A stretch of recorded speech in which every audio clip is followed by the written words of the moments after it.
매일 성경 묵상을 돕는 해설 가이드입니다. 안녕하세요. 묵상 코치입니다. 함께 읽고 나눌 말씀은 창세기 28장 10절에서 22절까지 말씀입니다. 오늘 본문은 집을 떠나게 된 야곱이 베델에서 하나님을 만난 이야기입니다. 야곱은 에서를 피해 고향 브엘세바를 떠나 라반의 집이 있는 하란으로 갑니다. 28장 2절과 5절에서는 라반의 집을 밧단 아람이라고 하였는데 여기서는 하란이란 지명을 사용하고 있습니다. 하란의 다른 이름이 밧단 아람으로 창세기에만 등장합니다. 하란은 아브라함이 하나님께 처음 부름을 받은 곳으로 아브라함 가문의 고향입니다. 이제 야곱이 가문의 고향으로 가고 있는 것입니다. 10절과 11절입니다. 야곱이 브엘세바에서 떠나 하란으로 향하여 가더니 한 곳에 이르러는 해가 진지라 거기서 유숙하려고 그곳에 한 돌을 가져다가 베개를 삼고 거기 누워 자더니 야곱은 하란으로 가는 도중 밤이 되어 한 곳 돌 곁에서 잠이 듭니다. 그 밤에 야곱은 꿈을 꿉니다. 꿈은 하나님의 메시지를 전달하는 중요한 수단으로 특히 창세기에서는 매우 중요한 역할을 합니다. 꿈에서 야곱은 하늘과 땅을 연결하는 사닥다리를 보았고 그 사닥다리를 하나님의 사자들이 오르락내리락 하는 것을 보았습니다. 또 여호와께서 사닥다리 꼭대기 위에서 계시는 것도 보았습니다. 12절에서 13절입니다. 꿈에 본즉 사닥다리가 땅 위에 서 있는데 그 꼭대기가 하늘에 닿았고 또 본즉 하나님의 사자들이 그 위에서 오르락내리락하고 또 본즉 여호와께서 그 위에 서서 이르시되 나는 여호와니 너의 조부 아브라함의 하나님이요 이삭의 하나님이라 내가 누워 있는 땅을 내가 너와 내 자손에게 주리니. 야곱이 꿈에서 본 사닥다리는 당시 고대 근동에서 하늘과 땅 사이를 연결하는 통로로 여겨졌으며 이런 사닥다리를 통해 신들이 신정과 성읍으로 내려온다고 생각하였습니다. 고대 근동의 이런 사상에 익숙한 야곱은 하나님의 사자들이 오르락내리락하는 사닥다리를 보고 그곳을 하늘과 땅을 연결하는 거룩한 곳이라고 생각하였습니다. 그래서 그곳에 돌 기둥을 세워 증거를 삼고 그 위에 기름을 뿌려 제사를 드리게 됩니다. 자, 그런데 12절과 13절에 보라라는 단어가 3번 나옵니다. 이것은 야곱의 관점을 표현한 것으로 야곱이 이 광경을 보고 너무 놀라고 있음을 보여줍니다. 이 꿈은 하나님의 천상회의를 연상시키는데 하늘에 계신 하나님께서 천사들이 땅을 순찰하고 돌보다가 보고하기 위해 올라가거나 혹은 새로운 임무를 맡고 다시 지상으로 내려오는 모습으로 해석할 수 있습니다. 이렇게 꿈을 통해 야곱에게 나타나신 하나님은 자신을 여호와로 소개하십니다. 나는 여호와라 라는 이름은 창세기에서 오직 아브라함과 야곱에게만 알려주신 이름으로 하나님께서 야곱을 매우 특별하게 여기셨음을 보여줍니다. 그러고는 좀 더 자세히 자신을 설명하시는데 조부 아브라함의 하나님, 이삭의 하나님이라고 하십니다. 이것은 지금까지 아브라함과 이삭과 언약하시고 그들을 지켜주시고 복주신 이가 여호와 하나님이시라는 것을 밝히신 것입니다. 이들에게 주어졌던 언약의 축복이 야곱에게 계승된다는 것을 분명하게 드러낸 것입니다. 자신을 소개하신 하나님께서는 선조들에게 주었던 동일한 약속을 야곱에게 주시는데 땅과 자손과 복에 대한 약속입니다. 14절에서 15절입니다. 내 자손이 땅의 티끌같이 되어 내가 서쪽과 동쪽과 북쪽과 남쪽으로 퍼져 나갈지며 땅의 모든 족속이 너와 내 자손으로 말미암아 복을 받으리라. 내가 너와 함께 있어 내가 어디로 가든지 너를 지키며 너를 이끌어 이 땅으로 돌아오게 할지라. 내가 내게 허락한 것을 다 이루기까지 너를 떠나지 아니하리라 하신지라. 누웠던 땅을 내게 준다는 말과 자손이 이 땅에 티끌같이 될 것이라는 말과 모든 족속이 너로 인해 복을 받을 것이라는 말은 아브라함에게 주었던 약속과 거의 동일합니다. 다만 야곱에게 특별히 주어진 약속은 내가 서쪽과 동쪽과 북쪽과 남쪽으로 퍼져나갈지며 라는 약속입니다. 퍼져나가다, 번성하다는 뜻의 파라츠라는 단어는 족장들 가운데서 오직 야곱에게만 사용됩니다. 마지막으로 15절에서 하나님은 임마누엘의 하나님을 약속해 주십니다. 이것은 이삭에게도 주신 약속이지만 이삭보다 좀 더 상세하게 표현하고 있습니다. 집을 떠나 낯선 곳으로 가는 야곱을 하나님께서는 지켜주시고 함께 하시겠다고 약속하신 것입니다.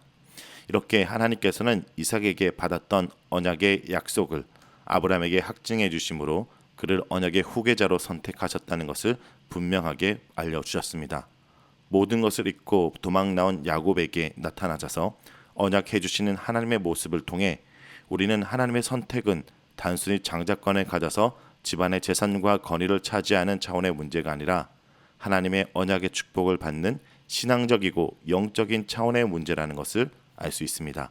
자, 그럼 이제 이런 하나님을 만난 야곱의 반응을 보겠습니다. 16절에서 19절입니다.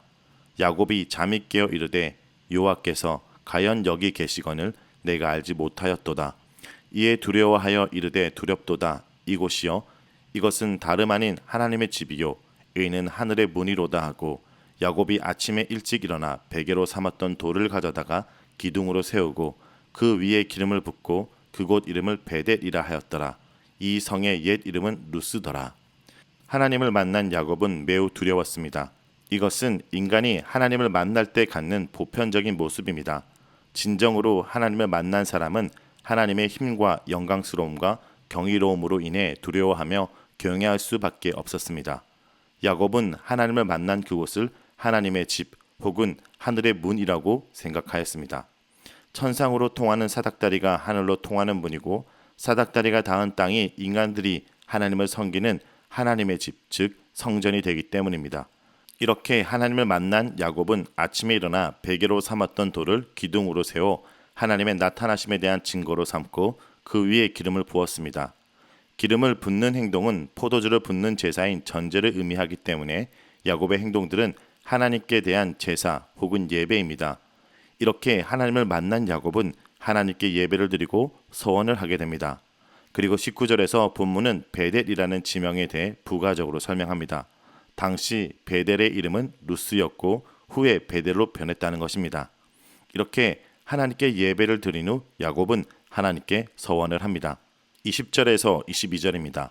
야곱이 서원하여 이르되 하나님이 나와 함께 계셔서 내가 가는 그 길에서 나를 지키시고 먹을 떡과 입을 옷을 주시어 내가 평안히 아버지 집으로 돌아가게 하시오면 여호와께서 나의 하나님이 되실 것이요 내가 기둥으로 세운 이 돌이 하나님의 집이 될 것이요 하나님께서 내게 주신 모든 것에서 10분의 1을 내가 반드시 하나님께 드리겠나이다 하였더라. 여기에서는 4개의 조건절과 3개의 기결절로 이루어져 있습니다. 4개의 조건절을 보면 첫째, 하나님이 나와 함께 계시고, 둘째, 내가 가는 이 길에서 나를 지키시고, 셋째, 먹을 떡과 입을 옷을 주시고, 넷째, 내가 평안히 아버지 집으로 돌아가게 하시면입니다. 그리고 기결절은 첫째, 여호와께서 나의 하나님이 되실 것이고, 둘째, 내가 기둥으로 세운 이 돌이 하나님의 집이 될 것이고, 셋째, 내게 주신 모든 것에서 10분의 1을 드리겠다라고 말합니다. 좀 더 자세히 설명하면 조건절은 하나님께서 하신 약속을 반복하거나 좀 더 첨가한 것으로, 첫째와 둘째 조건은 하나님께서 이미 하신 약속의 것이고, 넷째도 이미 하신 약속의 이 땅이라는 표현을 아버지 집으로 좀 더 구체화하고 있으며, 평안히라는 말을 넣어 돌아오는 상태로 좀 더 구체적으로 말하고 있습니다. 그리고 세 번째 조건만 하나님의 언급에 없었던 것인데, 이것은 지켜주신다는 하나님의 말씀을 좀 더 확대한 조건입니다.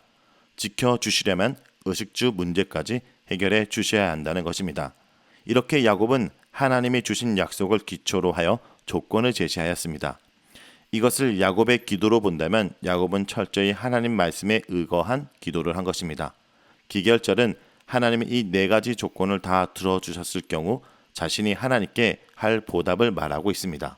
그 첫째가 여호와께서 자신의 하나님이 되실 것이라는 것으로 이미 하나님은 야곱의 하나님이 되겠다라고 선언하셨는데, 야곱은 만일 조건이 다 성립하면 그때에 하나님을 자신의 하나님으로 인정하겠다라는 것입니다. 그리고 둘째와 셋째는 셋째 조건과 연결되는데, 먹을 것과 입을 것을 풍족하게 주시면 이곳에 하나님의 전을 세우고 11조도 바치고 하나님을 섬기겠다고 말합니다. 즉 야곱은 하나님의 자신의 4 조건을 다 들어주셔야 여호와를 자신의 하나님으로 인정하고 섬기겠다는 것입니다. 이런 야곱의 모습은 여전히 그에게는 믿음이 없음을 보여줍니다. 그는 하나님을 온전히 신뢰하지 못하기에 하나님과 협상을 하려고 하는 것입니다. 이런 야곱의 모습은 처음 만난 하나님을 믿고 무작정 따라 나선 아브람과 대조적입니다. 이렇게 야곱은 하나님께서 무조건적으로 주신 은혜들을 조건적인 거래로 바꾸는 어리석음을 범하고 있습니다. 자, 여기까지가 창세기 28장 10절에서 22절까지 내용입니다. 오늘 이 말씀을 통해서 우리는 무엇을 묵상하고 적용해야 될까요? 첫째, 찾아오시는 하나님을 기억해야 됩니다. 살기가 등등한 형 에서를 피하여 도피 행각을 벌이다가 홀로 강야에 누워 자는 동안 야곱은 꿈을 꾸었습니다. 꿈속에서 세 가지를 보았습니다. 세 번의 감탄사를 동원하여 이 사실을 강조하고 있습니다. 그가 본 것은 사닥다리였습니다. 땅에서 하늘까지 닿아 있는 사닥다리였습니다. 또 그가 본 것은 하나님의 사자들이었습니다. 천사들은 이 사다리를 오르락 내리락 하고 있었습니다. 마지막으로 그가 본 것은 그 위에 서서 말씀하시는 여호와의 모습이었습니다. 땅에서 하늘 끝까지 닿아 있는 사닥다리나 그 위를 오르락 내리락 하는 천사들이나 그 위에 서서 말씀하시는 여호와의 모습이 분명하게 보여주는 한 가지는 여호와께서 야곱을 찾아오셨다는 사실입니다. 사실 꿈을 꾸게 하신 분도 하나님이고 꿈을 통하여 자기를 계시하심으로 야곱을 찾아오시는 역사를 이루신 분도 하나님이십니다. 야곱이 그간 저지른 일과 지금 자욱자득으로 처한 상황을 볼 때 하나님이 그를 찾아와 말씀하신다는 것은 참으로 놀라운 은혜였습니다. 우리를 끊어버리시고 잊어버리셔도 할 말이 없는데 여전히 우리를 찾아와 주시는 것을 볼 수 있습니다. 우리는 하나님을 떠날지라도 하나님은 우리를 떠나지 않으시고 쫓아오시고 찾아오셔서 만나 주십니다. 이것이 우리를 포기하지 못하는 하나님의 은혜입니다. 둘째, 오늘 본문을 통해 함께 하심을 약속하신 하나님을 만날 수 있습니다. 하나님은 야곱이 어디로 가든지 함께 하겠다고 약속하십니다. 그를 이끌어 반드시 이 땅으로 돌아오게 하겠다고 말씀하십니다. 하나님은 항상 야곱 곁에 계셨지만 그가 자기 지혜와 힘을 신뢰하면서 현실만을 주목했기에 볼 수 없었던 것입니다. 그러나 하나님이 야곱의 눈을 열어 그와 함께 하시는 하나님을 보게 하셨습니다. 이후 베델은 야곱에게 하나님의 동행을 시작하는 신앙의 본향이 되었습니다. 하나님이 어디에서나 우리와 함께 하신다는 것은 놀라운 은혜입니다. 우리가 하나님께 범죄하고 그 대가로 참담한 고통을 당하는 현장까지 찾아오셔서 붙잡으신다는 것은 우리에게 참으로 놀라운 복입니다. 이 은혜로 우리는 깊은 자책과 절망스러운 현실 속에도 다시 소망을 갖고 담대히 믿음의 길을 걸을 수 있게 되는 것입니다. 여러분, 하나님은 오늘도 우리와 함께 하십니다. 하나님은 한순간도 우리를 놓지 않으십니다. 여러분이 오늘 어디에 있든지 하나님이 여러분과 함께 걸으시고 손을 붙잡아 주시고 이끌어 주십니다.